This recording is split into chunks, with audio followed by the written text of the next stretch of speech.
अस्सलामु अलैकुम वरहमतुल्लाहि वबरकातुहू नहमदुहु व नुसल्ली अला रसूलिहिल करीम अम्मा बाद फ़ाऊज़ु बिल्लाहि मिनश शैतानिर रजीम बिस्मिल्लाहिर रहमानिर रहीम रब्बी ज़िदनी इल्मा। एतकाफ़ के मसाइल। एतकाफ़ की मुद्दत 10 यौम है। हर मुसलमान को रमज़ानुल मुबारक में कम अज़ कम एक मरतबा कुरान पाक की तिलावत ज़रूर करनी चाहिए, क्योंकि कुरान पाक रमज़ानुल मुबारक में ही नाजिल हुआ है। हज़रत अबू हुरैरा रज़ियल्लाहु तआला अन्हु फरमाते हैं, नबी अकरम सल्लल्लाहु अलैहि वसल्लम के सामने हर साल रमज़ान में एक बार कुरान पाक पढ़ा जाता, और जिस साल आप सल्लल्लाहु अलैहि वसल्लम ने वफ़ात पाई, आपके सामने 2 बार कुरान पाक मुकम्मल किया गया।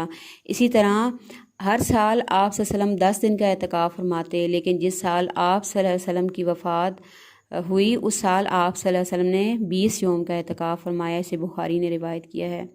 रमज़ान के अलावा भी अगर कोई एतकाफ़ में बैठना चाहता है तो वो एक दिन के लिए या एक रात के लिए एतकाफ़ बैठ सकते हैं। एतकाफ़ का मतलब होता है कि जम के बैठ जाना, तो उसमें यह है कि 1-2 घंटे के लिए भी इंसान कर सकता है।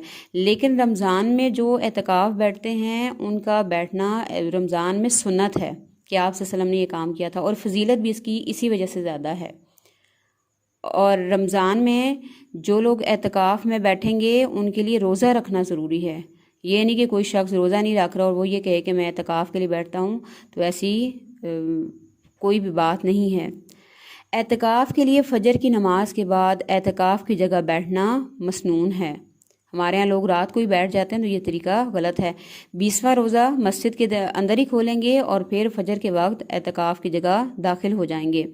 हज़रत आयशा फरमाती हैं कि रसूलुल्लाह सल्लल्लाहु अलैहि वसल्लम जब एतकाफ़ बैठने का इरादा फरमाते तो फ़जर की नमाज़ पढ़कर इस एतकाफ़ के लिए दाखिल हो जाते। इसे अबू दाऊद ने रिवायत किया है। और अगर कोई ख़वातीन एतकाफ़ बैठना चाहती हैं तो नंबर 1 उनके लिए मस्जिद में जगह होनी चाहिए।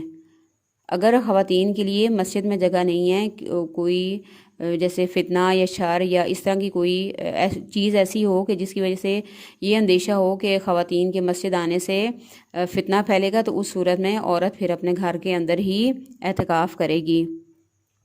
और ख़वातीन के लिए ज़रूरी ये है कि वो अपने खावन से इजाज़त ज़रूर लें। अगर उनका खावन उनको एतकाफ़ बैठने की इजाज़त देता है तो वो बैठेंगी, और अगर उनका खावन उनको इजाज़त नहीं देता एतकाफ़ के लिए तो ऐसी ख़वातीन का एतकाफ़ कबूल नहीं होगा और वो नहीं बैठेंगी। अब यह है कि एतकाफ़ करने वालों के लिए कुछ चीज़ें हैं, जैसे बीवी की मुलाकात के लिए अगर आए खामन से मिलने के लिए तो एतकाफ़ करने वाला बीवी को घर तक छोड़ने के लिए मस्जिद से बाहर जा सकता है। यानी बहुत ज़रूरी काम हो या कोई भी ऐसी बात हो तो अगर बीवी अपने शोहर से मिलने के लिए आई है तो मिल सकती है। हज़रत सफ़िया फरमाती हैं कि रसूलुल्लाह सल्लल्लाहु अलैहि वसल्लम एतकाफ़ में थे, मैंने रात को नबी अकरम सल्लल्लाहु अलैहि वसल्लम से मिलने आई और बातें करती रही। वापस जाने के लिए उठी तो नबी अकरम सल्लल्लाहु अलैहि वसल्लम मुझे छोड़ने के लिए उठ खड़े हुए। इसे बुखारी ने रिवायत किया है। यानी ये नहीं कि तफरीह के लिए आएंगी, बल्कि बहुत ज़रूरी काम हो। हर एक के मुख्तलिफ़ काम होते हैं, कुछ पूछना हो या कुछ कोई भी किसी भी किस्म का मशवरा करना हो तो वो आ सकती हैं। मर्दों के लिए एतकाफ़ मस्जिद में ही करना चाहिए, और साथ वही शर्त होगी कि रोज़े का रखना ज़रूरी है। क्या चीज़ें जो एतकाफ़ में मर्द हैं वो नहीं कर सकते, क्योंकि जो पाबंदियाँ औरतों के ऊपर मर्दों के ऊपर आयद हैं वही औरतों के ऊपर भी आयद हैं। नंबर 1 बीमार पुरसी के लिए जाना, ये नहीं कर सकते। जनाजे में शरीक नहीं हो सकते, बीवी के करीब नहीं जा सकते, और बशरी तकाज़ों के अलावा एतकाफ़ की जगह से बाहर नहीं जा सकते। हज़रत आयशा फरमाती हैं कि एतकाफ़ करने वाले के लिए सुन्नत ये है कि वो बीमार पुरसी को ना जाए, जनाजे में शरीक ना हो, बीवी के करीब ना जाए, और एतकाफ़ की जगह से ऐसे ज़रूरी काम यानी क़ज़ाए हाजत या फ़र्ज़ गुस्ल वगैरह के बगैर ना निकले जिसके बगैर चारा ही ना हो। एतकाफ़ रोज़े के साथ ही होता है और जामे मस्जिद में होता है। ठीक है, तो जामे मस्जिद में मर्दों का एतकाफ़ होगा। औरतों को भी एतकाफ़ करना चाहिए। हज़रत आयशा से रिवायत है कि नबी अकरम सल्लल्लाहु अलैहि वसल्लम रमज़ानुल मुबारक का आखिरी अशरा 21 से 30 रमज़ानुल मुबारक तक एतकाफ़ फरमाते, यहाँ तक कि आप सल्लल्लाहु अलैहि वसल्लम ने वफ़ात पाई। आप सल्लल्लाहु अलैहि वसल्लम के बाद आप सल्लल्लाहु अलैहि वसल्लम की अज़वाज मोहतारात ने एतकाफ़ किया। इसे मुस्लिम ने रिवायत किया है। तो औरतें भी एतकाफ़ कर सकती हैं। अगर किसी को एतकाफ़ के लिए 10 दिन मुयस्सर ना आए तो जितने दिन मुयस्सर हों उतने दिनों में ही एतकाफ़ कर लेना चाहिए। हत्ता कि एक रात का एतकाफ़ भी दुरुस्त है। ٹھیک ہے، تو اس میں یہ کہ مین چیز صرف یہ نہیں کہ ہم اعتکاف میں اس لیے بیٹھیں گے ہم لوگوں کو بتائیں کہ ہم نے 10 قرآن پاک مکمل کیے تھے، ہم نے 20 کیے تھے، ہم نے اتنے لاکھ دفعہ درود شریف پڑھا تھا، یعنی اس میں نیت کا پھر آ جائے گا کہ ہم کس نیت سے اعتکاف میں بیٹھے ہیں، کیا لوگوں کو دکھانے کے لیے کہ ہم ہر سال اعتکاف بیٹھتے ہیں اور ہم ہر سال اتنے قرآن پاک مکمل کرتے ہیں، یا لوگوں کی دیکھا دیکھی، یا اس لیے کہ ہم سارا سال اپنے کاموں میں مشغول رہتے ہیں، اپنے کاروبار میں جیسے مرد حضرات ہیں مشغول رہتے ہیں، خواتین گھروں میں مصروف رہتی ہیں، تو وہ یہ چاہتے ہیں کہ سال میں کچھ دن تو ایسے ہوں کہ جو انسان صرف اپنے رب کے ساتھ گزارے، جو اس کی پریشانی ہیں، جو دکھ ہیں، جو غم ہیں، یا جو بھی چیزیں ہیں وہ اپنے رب کے سامنے اپنے حالات رکھے، یا جو ٹینشنیں ہیں، کیونکہ جب انسان اللہ تعالیٰ سے ایک خلوت میں اللہ تعالیٰ سے ملتا ہے تو اس میں اس کی کنڈیشن پھر اور ہوتی ہے کہ جب ایک انسان ہر وقت نماز کی حالت میں ہو، ہر وقت قرآن پاک پڑھے، ذکر و اذکار کرے، تو پھر اس کے ساتھ جو اللہ تعالیٰ کا تعلق ہے وہ ایک الگ ہی ہوتا ہے، جس کی وجہ سے اس کی جو پریشانیاں ہیں وہ بھی اللہ تعالیٰ اس کو دور فرما دیتے ہیں۔ تو اس میں مین چیز یہ ہے کہ اب اعتکاف میں ہمیں کیا کرنا چاہیے، ہم کیا پڑھنا چاہیے۔ نمبر 1، اعتکاف میں قرآن پاک کی تلاوت ضرور کرنی چاہیے، اور ہو سکے تو قرآن پاک کو کم از کم ترجمے کے ساتھ اور تفسیر کے ساتھ پڑھا جائے، یعنی ایک سال تو ایسا ہے نا کہ ہمارے اندر بھی قرآن پاک کا اثر ہو، اور واقعی اثر ہمارے اندر سے محسوس ہو کہ ہمارے اندر قرآن پاک پڑھنے سے تبدیلی آئی ہے۔ پھر یہ ہے کہ صبح و شام کی دعائیں، اسی طرح پھر درود شریف، ذکر اور اذکار جو مختلف قسم کے ہیں وہ کر سکتے ہیں۔ پھر یہ ہے کہ تحیۃ الوضو، ہر نماز کے لیے جب وضو کریں تو اس کے بعد 2 نفل تحیۃ الوضو ادا کر لینا۔ پھر اسی طرح صلاۃ و تسبیح پڑھنا، اور جتنی بھی چیزیں ہیں، یعنی اگر آپ اپنے پاس قرآنی اور مسنون دعائیں رکھ لیں تو وہ بھی پڑھ سکتے ہیں۔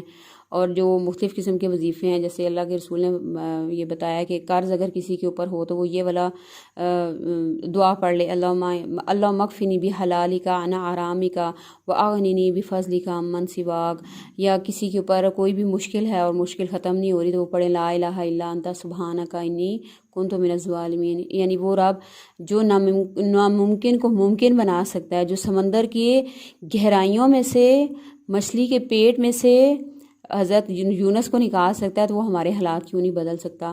بعض لوگ یہ کہتے ہیں کہ نہیں، آیت کریمہ نہیں پڑھنی چاہیے، بہت گرم ہوتی ہے اور یہ بہت بھاری آیت ہوتی ہے، تو یہ چیز ذہن میں بٹھا لیں کہ کوئی بھی آیت بھاری نہیں ہوتی، اور نہ ہی قرآن پاک کی تاثیر گرم ہے۔ یہ تو صرف شیطانی خیال ہے کہ ہم اللہ کا ذکر نہ کریں، اور یہ آیت تو بہت زبردست ہے، آیت کریمہ جو ہے۔ تو آج سے اس چیز کو بھی بالکل کلیئر کر لیں۔ آپ کا ذکر اذکار کے ذریعے جتنا اپنے رب سے تعلق مضبوط ہوگا، اتنے ہی آپ لوگوں کو ذہنی اور روحانی طور پہ آپ لوگوں کو سکون ملے گا۔ تو اس طرح کا قرآن پاک آپ پڑھیں کہ واقعی قرآن پاک کا اثر نہ صرف اعتکاف کی حالت میں بلکہ اعتکاف کے بعد بھی آپ کے اندر وہ چیز محسوس ہونی چاہیے۔ پھر یہ کہ اپنے ساتھ عہد کریں کہ ہم نے اعتکاف کے مکمل ہونے کے بعد ہم نے قرآن پاک کو سمجھ کے ضرور پڑھنا ہے۔ میں بار بار یہ کہتی ہوں کہ سمجھ کے ضرور پڑھنا ہے، کیونکہ یہ اللہ تعالیٰ نے ہمیں سلیبس کی کتاب دی ہے، اسی کے مطابق ہمارے سوال جواب ہوں گے، اسی کے متعلق ہم سے پوچھا جائے گا۔ تو ضروری یہ ہے کہ سارے کاموں میں سب سے اہم ترین کام یہ کہ ہم قرآن پاک کو سمجھ کے پڑھیں۔ جو بھی آپ کے قریب ہیں، جس کا بھی آپ میڈیا کے ذریعے اگر سننا چاہ رہے ہیں، کسی کے پاس جا کے سننا چاہ رہے ہیں، یا آپ کے قریب کوئی شخص ایسا ہے جو آپ کو اچھے طریقے سے گائیڈ کر سکتا ہے، تو آپ ضرور انشاءاللہ اس کے پاس جا کے سیکھیں قرآن پاک۔ تو اللہ تعالیٰ سے دعا ہے کہ اللہ تعالیٰ ہمیں قرآن پاک کو سمجھ کے پڑھنے کی توفیق بھی عطا فرمائے، اور قرآن پاک کا اثر ہماری زندگیوں میں بھی نظر آئے۔ وآخر دعوانا ان الحمد للہ رب العالمین۔ السلام علیکم ورحمۃ اللہ وبرکاتہ۔